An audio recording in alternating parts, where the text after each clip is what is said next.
ನಮಸ್ಕಾರ. ಬನ್ನಿ, ಇವತ್ತು ಒಂದು ತುಂಬಾನೇ ಆಳವಾದ ವಿಷಯದ ಬಗ್ಗೆ ಮಾತಾಡೋಣ. ಆಧುನಿಕ ಯಶಸ್ಸು ಅಂದ್ರೆ ಮಾಡರ್ನ್ ಸಕ್ಸಸ್ ಮತ್ತೆ ನಿಜವಾದ ಮನಸ್ಸಿನ ನೆಮ್ಮದಿ, ಇವೆರಡರ ನಡುವೆ ಇರೋ ದೊಡ್ಡ ಕಂದಕದ ಬಗ್ಗೆ 77 ವರ್ಷದ ಒಬ್ಬ ಗುರು ಒಂದು ಪ್ರಮುಖ ಪಾಠವನ್ನ ಹೇಳಿದ್ದಾರೆ. ಎಲ್ಲವನ್ನೂ ಸಾಧಿಸಿದ ಹಾಗೆ ಕಂಡ್ರೂ ಒಳಗೊಳಗೆ ಯಾಕೆ ಒಂದು ತರಹದ ಖಾಲಿ ಭಾವ ಕಾಡುತ್ತೆ ಅನ್ನೋದನ್ನ ಅರ್ಥ ಮಾಡ್ಕೊಳ್ಳೋಣ. ಸರಿ, ಹಾಗಾದರೆ ಶುರು ಮಾಡೋಣ.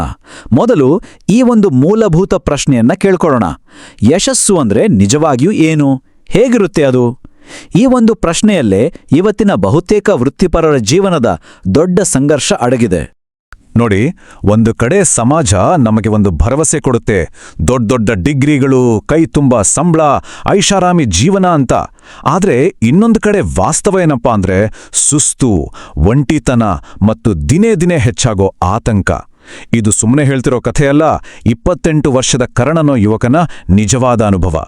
ಸಮಾಜ ಹೇಳಿದ ಎಲ್ಲಾ ಗುರಿಗಳನ್ನ ತಲುಪಿದ್ರೂ ಅವನಿಗೆ ಒಳಗೊಳಗೆ ತಾನು ಸಂಪೂರ್ಣ ಖಾಲಿಯಾಗಿದ್ದೀನಿ ಅನ್ನೋ ಭಾವನೆ ಕಾಡ್ತಿತ್ತು. ಹಾಗಾದ್ರೆ ಈ ಸಮಸ್ಯೆ ಬೇರ್ ಎಲ್ಲಿದೆ? ಯಾಕೆ ಹೀಗಾಗ್ತಿದೆ? ನಮ್ಮ ಇವತ್ತಿನ ಯಶಸ್ಸಿನ ಕಥೆಯ ಅಡಿಪಾಯವನ್ನೇ ಸ್ವಲ್ಪ ಪ್ರಶ್ನೆ ಮಾಡೋಣ. ಮೊದಲ ಭಾಗದಲ್ಲಿ ನೋಡೋಣ. ನಾವೆಲ್ಲ ಪಡೀತಿದ್ದೀವಲ್ಲ, ಅದು ನಿಜವಾದ ಶಿಕ್ಷಣನಾ? ಗುರು ಆನಂದರ ಈ ಮಾತಿದೆಯಲ್ಲ, ಅದು ಎದೆಗೆ ಚುಚ್ಚಿದ ಹಾಗೆ ಆಗುತ್ತೆ. ಅವ್ರು ಹೇಳ್ತಾರೆ, ಯಾಕಂದ್ರೆ ಮಗು, ನೀನ್ ಪಡೆದಿದ್ದು ಶಿಕ್ಷಣ ಅಲ್ಲ, ಅದು ಬರೀ ಒಂದು ಪ್ರೋಗ್ರಾಮಿಂಗ್.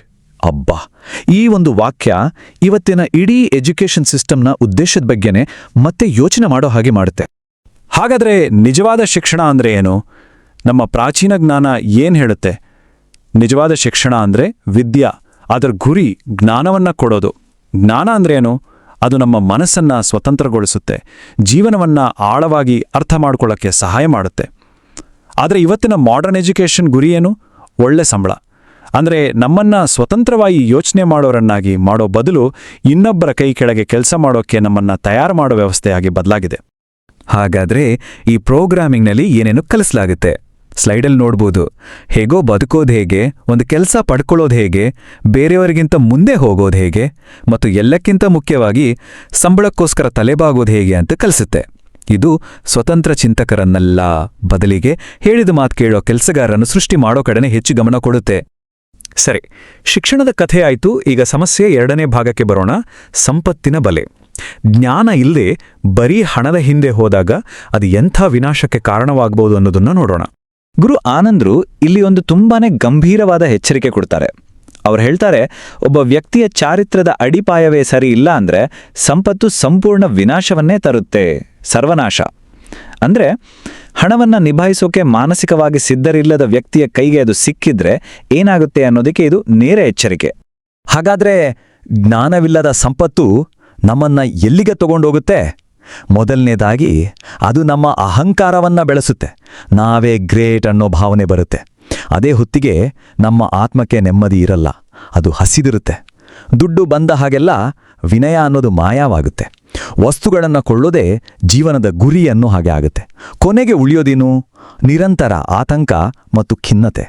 ಹಣವೇ ನಮ್ಮ ಯಜಮಾನನಾದಾಗ ಆಗೋದಿದೆ. ಹಾಗಾದ್ರೆ ಇದರ ಅಂತಿಮ ಪರಿಣಾಮ ಏನು? ನಾವು ಸಂಪತ್ತನ್ನ ನಮ್ಮ ಜೀವನದ ಮೌಲ್ಯಗಳಿಂದ ಬೇರ್ಪಡಿಸ್ತೀವಿ. ನಾವು ಮಾಡೋ ಕೆಲಸದಲ್ಲಿ ಇರಬೇಕಾದ ಶುದ್ಧತೆ ಹೊರಟುಗೋಗುತ್ತೆ. ಇವತ್ತಿನ ವೃತ್ತಿಪರರ ಆಧ್ಯಾತ್ಮಿಕ ದಿವಾಳಿತನಕ್ಕೆ ಇದೇ ಮೂಲ ಕಾರಣ. ಇಷ್ಟೆಲ್ಲ ಸಮಸ್ಯೆಗಳನ್ನ ನೋಡಿದ್ವಿ, ಇದಕ್ಕೆ ಪರಿಹಾರ ಇಲ್ವಾ? ಖಂಡಿತ ಇದೆ. ಬನ್ನಿ ಈಗ ಈ ವಿಶ್ಲೇಷಣೆಯ ಅತ್ಯಂತ ಪ್ರಮುಖ ಭಾಗಕ್ಕೆ ಬರೋಣ. ಒಂದು ಅರ್ಥಪೂರ್ಣ ಜೀವನ ಮತ್ತು ವೃತ್ತಿಗಾಗಿ ಗುರುಗಳು ಕೊಟ್ಟ ಶಕ್ತಿಯುತ ತತ್ವ ಏನು ಅಂತ ನೋಡೋಣ. ಈ ಪರಿಹಾರದ ಹೃದಯ ಭಾಗವೇ ಈ ಒಂದು ಸಂಸ್ಕೃತ ಪದ, ಸತ್ಯ ಶುದ್ಧ. ಇದರ ಸರಳ ಅರ್ಥ, ನಾವು ಮಾಡೋ ಕೆಲಸದಲ್ಲಿ ಸಂಪೂರ್ಣ ಸತ್ಯ ಮತ್ತು ಶುದ್ಧತೆ ಇರಬೇಕು. ಅಂದ್ರೆ ನಾವು ಗಳಿಸೋ ಸಂಪಾದನೆ ಶುದ್ಧವಾಗಿರಬೇಕು ಅನ್ನೋ ತತ್ವ. ಹಾಗಾದರೆ ಈ ಸತ್ಯಶುದ್ಧ ತತ್ವವನ್ನ ಜೀವನದಲ್ಲಿ ಅಳವಡಿಸಿಕೊಳ್ಳೋದು ಹೇಗೆ? ಇಲ್ಲಿ 3 ಸರಳ ಹಂತಗಳಿವೆ. ಮೊದಲನೇದು, ನಮ್ಮ ಕೆಲಸ ನೈತಿಕವಾಗಿರಬೇಕು. ಅದರಲ್ಲಿ ಯಾರ ಶೋಷಣೆಯೂ ಇರಬಾರ್ದು, ಸುಳ್ಳು ಇರಬಾರ್ದು, ಯಾರಿಗೂ ಹಾನಿಯಾಗಬಾರ್ದು. ಎರಡನೇದು, ಲೆಕ್ಕಾಚಾರವನ್ನ ಪಾಲಿಸೋದು. ಅಂದ್ರೆ ನಾವು ಮಾಡೋ ಪ್ರತಿಯೊಂದು ಕೆಲಸಕ್ಕೂ ನಾವೇ ಪೂರ್ತಿ ಜವಾಬ್ದಾರಿ ತಗೋಬೇಕು, ನೆಪ ಹೇಳಬಾರ್ದು. ಮತ್ತು ಮೂರನೇದು, ಮೋಸದಿಂದ ಬಂದ ಹಣವನ್ನ ತಿರಸ್ಕರಿಸಬೇಕು. ಯಾಕಂದ್ರೆ ಅದು ವಿಷದ ಮಾತ್ರೆ ತಿಂದ ಹಾಗೆ.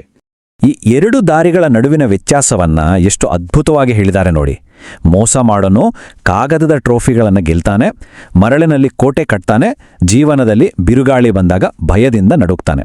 ಆದರೆ ಶುದ್ಧವಾಗಿ ಸಂಪಾದನೆ ಮಾಡೋನು ರಾತ್ರಿ ನೆಮ್ಮದಿಯಾಗಿ ನಿದ್ದೆ ಮಾಡ್ತಾನೆ, ಯಾವುದಕ್ಕೂ ಹೆದರಲ್ಲ, ಮತ್ತು ಅವನಿಗೆ ಸಂಪತ್ತು ಅನ್ನೋದು ಕೇವಲ ಒಂದು ಸಾಧನ ಅಷ್ಟೇ.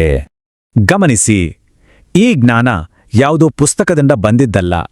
ಇದು 77 ವರ್ಷಗಳ ಜೀವಂತ ಅನುಭವದ ಸಾಕ್ಷಿ. ಗುರು ಆನಂದ್ರು ಹೇಳ್ತಾರೆ, ತಮ್ಮ 77 ವರ್ಷಗಳ ಜೀವನದಲ್ಲಿ ಈ ಪ್ರಕೃತಿಯ ನಿಯಮಗಳು ಫೇಲ್ ಆಗಿದ್ದನ್ನ ಅವರು ಒಂದು ದಿನವೂ ನೋಡಿಲ್ಲವಂತೆ. ಇದು ಅವರ ಅನುಭವದ ಸಾರ. ಹಾಗಾದ್ರೆ ಈ ಇಡೀ ಪಾಠದಿಂದ ನಾವು ಕಲಿಬೇಕಾದ ಮುಖ್ಯ ಅಂಶಗಳೇನು? ಮೊದಲನೇದು, ನಿಜವಾದ ಶಿಕ್ಷಣ ಕೇವಲ ಒಂದು ರೆಸ್ಯೂಮೆ ಕಟ್ಟೋದಕ್ಕಲ್ಲ, ಅದು ನಮ್ಮ ಆತ್ಮವನ್ನ ಗಟ್ಟಿ ಮಾಡುತ್ತೆ. ಎರಡನೇದು, ಸಂಪತ್ತನ್ನ ಶುದ್ಧ ನೈತಿಕ ದುಡಿಮೆಯಿಂದಲೇ ಗಳಿಸಬೇಕು. ಮತ್ತು ಮೂರನೇದು, ಜವಾಬ್ದಾರಿಯಿಂದ ಬದುಕಿದ್ರೆ ಜೀವನದಲ್ಲಿ ಶಾಂತಿ ಸಿಗುತ್ತೆ. ಕೊನೆಯಲ್ಲಿ ಗುರು ಆನಂದರು ನಮಗೆಲ್ಲ ಒಂದು ಸ್ಪಷ್ಟವಾದ ಕರೆ ಕೊಡ್ತಾರೆ. ಭ್ರಮೆಯನ್ನ ಬೆನ್ನಟ್ಟೋದನ್ನ ನಿಲ್ಲಿಸಿ ನಿಜವಾದ ಜಗತ್ತಿಗೆ ವಾಪಸ್ ಬನ್ನಿ. ಇದರರ್ಥ ಕೆಲಸ ಬಿಟ್ಬಿಡಿ ಅಂತಲ್ಲ, ಬದಲಿಗೆ ನಾವು ಮಾಡೋ ಕೆಲಸದಲ್ಲಿ ಸತ್ಯವನ್ನ, ಶುದ್ಧತೆಯನ್ನ ತನ್ನಿ ಅಂತ. ಈ ವಿಶ್ಲೇಷಣೆಯನ್ನ ಒಂದು ಪ್ರಶ್ನೆಯೊಂದಿಗೆ ಮುಗಿಸೋಣ. ಇದು ನಾವೆಲ್ಲರೂ ನಮ್ಮನ್ನ ನಾವೇ ಕೇಳ್ಕೊಳ್ಬೇಕಾದ ಪ್ರಶ್ನೆ. ನಮ್ಮ ಸಂಪತ್ತು ನಮಗೆ ಸಹಾಯ ಮಾಡೋ ಒಂದು ಸಾಧನವೇ, ಅಥವಾ ನಮ್ಮನ್ನೇ ಆಳೋ ಒಬ್ಬ ದಬ್ಬಳಿಕೆಗಾರನೇ? ಯೋಚನೆ ಮಾಡಿ.